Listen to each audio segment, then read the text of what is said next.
What if I told you that the single most damaging thing you can do to your child has nothing to do with yelling, punishment, or being too strict? It has to do with something far more subtle, something you are probably doing right now, today, without even realizing it, and your kid is absolutely noticing. Picture this. Your child has been waiting all afternoon to tell you something. They burst through the door, talking at full speed about their day, their friends, something ridiculous that happened at lunch. And you look up from your phone for exactly 2 seconds, say something like, "That's great, buddy," and look back down. The conversation dies. Your child wanders off, and you think nothing of it. But your child filed that moment away, along with the 50 other moments just like it this week. And here's what they concluded. I am something my parent tolerates, not someone they actually enjoy. That distinction between being loved and being liked is one of the most underrated forces shaping your child's psychology. Love is written into the parenting contract. It shows up automatically, biologically, almost involuntarily. But liking someone, that is a choice. That is voluntary. And your kids are scanning for evidence of that choice every single day. Here's what nobody tells you about children. They are not just listening to what you say to them, they are running constant calculations on your behavior. Where are your eyes when they walk into the room? How fast do you respond to your work messages versus how fast you respond to their questions? Do you laugh when they are funny? Do you ask follow-up questions when they share something with you? Do you ever look genuinely interested? Not in a performing parent kind of way, but in an actual human being interested in another human being kind of way? Research on what happens when parents use screens around their children is pretty clear. Interactions decrease. Responsiveness drops. Kids get less of you even when you are physically present. And a massive chunk of parents admit they are regularly distracted by their phones when they are supposed to be spending time with their kids. Your eyes tell your child what matters to you. And when your eyes are always somewhere else, you are sending a message you never intended to send. Now, let us talk about enthusiasm, because this is where a lot of parents think they are doing fine when they are actually missing the point entirely. Your kid discovers something they love. Maybe it is a weird hobby, a game, a video they watched 100 times, some niche corner of the internet that is completely baffling to you. They bring it to you expecting, hoping for some kind of genuine reaction. And what they get is the polite parent nod, the "oh, wow, cool" delivered with zero eye contact. The verbal equivalent of a form letter. Kids are not fooled by this. They know the difference between someone who is actually curious and someone who is running out the clock until they can change the subject. Real curiosity has follow-up questions. Real curiosity leans in. Real curiosity makes the other person feel like what they care about is worth caring about. When you fake enthusiasm, children do not think, well, at least they tried. They think, my interests are boring to the person I love most. And slowly, over time, they stop sharing. Here's the quiet tragedy of that. The kid who stops sharing the small stuff eventually stops sharing the big stuff too. The weird thing that happened at school becomes the hard conversation at 13 that you never hear about. The small daily windows into their inner world close one by one, and you do not notice until the window is basically a wall.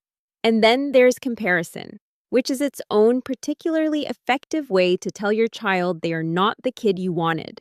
You do not have to say it outright. A sigh when they quit something. An excited tone in your voice when you talk about what someone else's kid accomplished. A question that starts with, why can't you just... All of that lands the same way. It tells them you have a specific child in mind, and they are not it. They start to understand that your approval is conditional, that they need to be different to deserve it. And here is what that does long term. They stop showing you who they actually are, because they know you are looking for someone else. The fix is not complicated, even if it takes real effort. It starts with letting your child be the expert sometimes. Let them teach you something. Ask them to explain the game, the show, the thing they are obsessed with right now. Not because you are pretending to be clueless, but because they actually do know things you do not. When you position yourself as the student, something shifts. They stop being the small person receiving wisdom and start being someone whose knowledge has real value. You are telling them, without saying a word, that their mind is interesting enough to learn from. I've linked a resource in the description below that I think you'll find really helpful. It also means celebrating the things that will never go in a highlight reel. The fort that somehow stayed standing. The weird knowledge they have accumulated about something completely random. The creative solution to a problem you would never have thought of.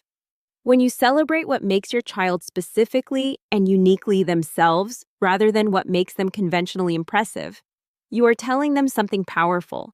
You're telling them their particular flavor of being a person is worth something. And none of it works without time, not the scheduled, structured, activity-based quality time that gets photographed and posted. The boring time, the proximity time, the time where you are both just existing in the same space and a conversation starts about nothing and wanders somewhere unexpected. Research consistently shows that the sheer quantity of time parents spend with their kids matters enormously, not just the highlight moments, the unremarkable Tuesday afternoons. That is where closeness actually gets built. Because here's the thing about liking someone. You cannot like someone you do not know, and you cannot know someone without spending actual time with them. Not their resume of achievements, not their grades or their accomplishments, or their performance on the things you care about, their actual internal world. What makes them laugh so hard they cannot breathe. What they worry about at night, what they think about when no one is asking them to think about anything in particular.